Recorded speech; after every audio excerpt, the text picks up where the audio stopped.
Tema renungan firman Tuhan untuk renungan hari ini adalah hospitality yang radikal, memperluas anugerah Tuhan tanpa mengenal batas. Ayat Alkitab yang kita baca sesuai bacaan Sabda Bina Umat GPIB hari ini adalah dari Lukas 10 ayat 30 sampai ayat 35 yang berbunyi sebagai berikut.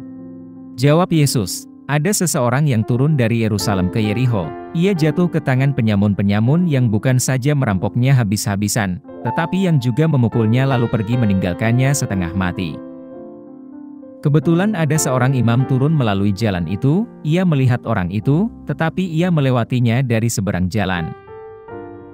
Demikian juga seorang Lewi datang ke tempat itu. Ketika ia melihat orang itu, ia melewatinya dari seberang jalan.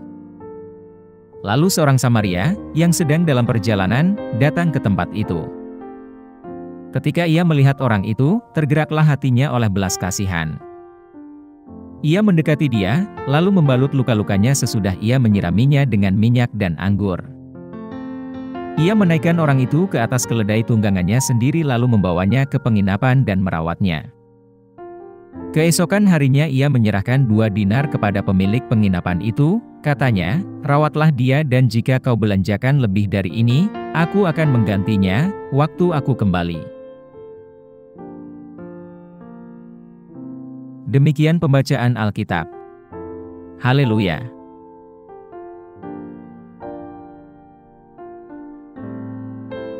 Saudara-saudari buah hati Allah, hari ini, kita akan merenungkan satu bagian dari Alkitab, yaitu dari Lukas 10, ayat 30 sampai ayat 35, yang menceritakan perumpamaan orang Samaria yang baik hati. Sebuah kisah yang Yesus ceritakan sebagai jawaban atas pertanyaan yang diajukan oleh seorang ahli agama tentang siapakah sesama manusia, yang harus kita kasihi seperti diri kita sendiri. Pada saat ayat-ayat ini ditulis, masyarakat di Yudea dicirikan oleh perpecahan dan prasangka yang mendalam, khususnya antara orang Yahudi dan orang Samaria. Orang-orang Yahudi sering memandang rendah orang Samaria, dan menganggap mereka sebagai orang buangan, karena etnis mereka yang tidak murni Yahudi karena kawin campur, dan praktik keagamaan yang berbeda, khususnya dalam hal kiblat sembahyang. Selain itu, bepergian di jalan raya pada zaman dahulu berisiko, karena banyaknya bandit dan perampok. Oleh karena itu, konteks perumpamaan ini mencakup ketegangan masyarakat dan bahaya yang melekat dalam perjalanan, yang mendasari pesan Yesus yang kuat tentang belas kasih, dan cinta yang melampaui batasan budaya dan etnis.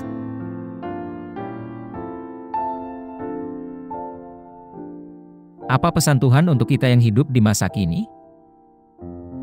Tuhan Yesus memberikan teladan kepada kita, untuk selalu memanfaatkan pertanyaan orang lain akan iman kita, untuk mengajarkan prinsip-prinsip kerajaan Allah, khususnya hukum kasih. Salah satu narasi pengajarannya, adalah perumpamaan tentang orang Samaria yang baik hati, yang tidak terikat pada latar belakang ketegangan sosial dan perpecahan etnis antara Yahudi dan Samaria. Melalui perumpamaan yang menantang gagasan konvensional tentang kasih sayang dan keramah tamahan ini, Tuhan Yesus mengungkap pesan mendalam tentang sifat kasih karunia Allah yang tak terbatas, dan kekuatan transformatif dari sebuah hospitality, atau keramah tamahan yang radikal.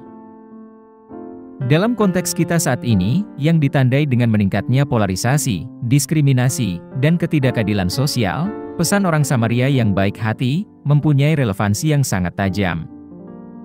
Panggilan Tuhan terhadap keramah tamahan yang radikal melampaui batas-batas ras, etnis, dan agama, menantang kita untuk memberikan kasih karunia dan kasih sayang kepada semua orang, tanpa memandang latar belakang atau keadaan mereka. Hal ini mengingatkan kita, bahwa pemuridan yang sejati menuntut kita untuk keluar dari zona nyaman kita, dan menjangkau mereka yang terpinggirkan, tertindas, atau dianggap tidak layak oleh masyarakat.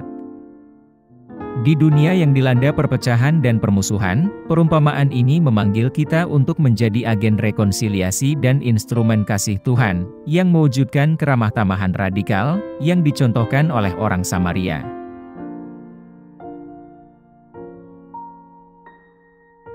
Apa yang harus kita terapkan dalam kehidupan kita sehari-hari?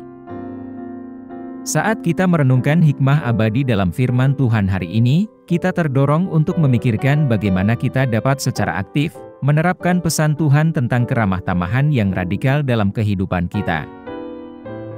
Pertama, kita dipanggil untuk memeriksa hati kita sendiri dan menghadapi segala bias atau prasangka yang menghalangi kita untuk memberikan kasih karunia kepada orang lain.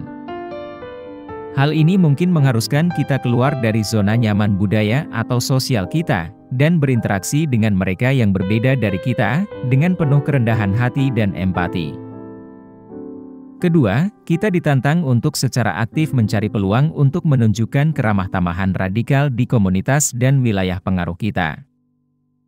Baik melalui tindakan kebaikan, pembelaan keadilan, atau hubungan pertemanan yang disengaja, kita dipanggil untuk menjadi penyalur rahmat Tuhan, dan agen transformasi di dunia yang secara mental dan spiritual telah rusak.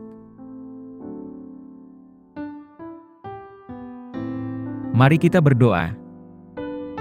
Tuhan Yesus, kami berterima kasih atas pengingat yang kuat akan rahmat dan kasih-Mu yang tidak mengenal batas, yang terdapat dalam perumpamaan orang Samaria yang baik hati. Saat kami berusaha untuk mewujudkan keramah tamahan yang radikal dalam hidup kami, berilah kami keberanian untuk mendobrak hambatan, dan memberikan kasih karunia tanpa batas. Semoga Roh Kudus-Mu memampukan kami untuk menjadi alat rekonsiliasi dan agen transformasi di dunia yang sangat membutuhkan kasih-Mu. Kami pohonkan doa ini dalam nama Yesus Kristus, Tuhan dan Juru Selamat kami. Amin. Kiranya Tuhan menguatkan kita, dan kasih karunia Tuhan Yesus menyertai kita.